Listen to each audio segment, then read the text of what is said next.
एक बार एक राजा के यहाँ पर बहुत अच्छी प्रजा, बहुत अच्छे तरीके से प्रजा चल रही थी। सभी लोग खुश थे राजा से, राजा सभी का सम्मान करता था। अचानक उनकी यहाँ पर एक विदेशी आ गया। उस विदेशी की राजा ने बहुत अच्छी तरीके से प्रशंसा की, उसकी सेवा की और कुछ समय तक वो विदेशी वहां पर रहा, जिससे वो राजा से खुश होकर राजा को एक पत्थर देकर चला गया।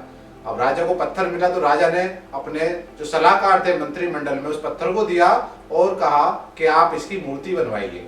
अब राजा की बात तो काटी नहीं जा सकती थी, लेकिन उसके बाद भी जो मंत्रिमंडल था एक शख्स मूर्तिकार के पास गया और कहा कि आप इसकी मूर्ति बनाइए, राजा का आदेश है।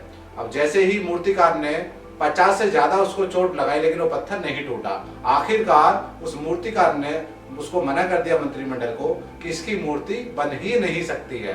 उसके बाद क्योंकि राजा का जो आदेश था तो मूर्ति तो उसको बनवानी ही थी, चाहे उसको 10 मूर्तिकार बदलने पड़ते। इसलिए वो दूसरे मूर्तिकार के पास गया और जैसे ही वहां पर उसने कहा कि राजा का हुक्म है कि इस पत्थर की मूर्ति बननी है। जैसे ही उस मूर्तिकार ने पहली चोट पत्थर को मारी, पत्थर टूट गया और उस मूर्तिकार ने बहुत ही खूबसूरत उस पत्थर की मूर्ति बना दी।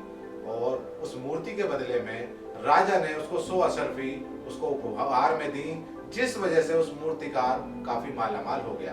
तो इस कहानी से हमें सीखने को क्या मिलता है कि जब भी हम किसी कार्य में बार बार फेल हो रहे हैं और हमारे मन में ये आता है कि मैं इस काम को नहीं करूंगा, तो आप एक बार और ट्राई करें, क्योंकि हो सकता है कि उस आप जो एक बार ट्राई करें कहीं ना आपको सफलता मिल ही जाए। क्योंकि सर थॉमस एडिसन ने 9,999 बार फेल हुए थे और 10,000 बार में उसने बल्ब बनाया। उसने एक इंटरव्यू में कहा कि मैंने बल्ब को बनाने का तरीके 9,999 बार मैंने सीखे कि कितनी बार में बल्ब हम कैसे और बना सकते हैं। इसलिए जो लोग फेल हो गए हैं, जो लोग अपने जीवन से हार मान चुके हैं कि मुझसे कार्य नहीं होगा, तो जब भी आप कार्य को छोड़ें आप एक बार और पुनः ट्राई करें। और जब भी आपके मन में मैं नहीं कर पाऊंगा, आप बार बार आप इस में जो टेक्निक है आप इसको अपनाएं, कि हो सकता है आप उस कार्य में सफल हो जाएं। तो इस कहानी से हमें यही सीख मिलती है कि हमें निराशजनक होकर कोई कार्य नहीं छोड़ना चाहिए, हमें उम्मीद कभी नहीं छोड़नी चाहिए और हमें एक बार और पुनः ट्राई जरूर करना चाहिए। तो यदि आपको मेरी वीडियो अच्छी लगी हो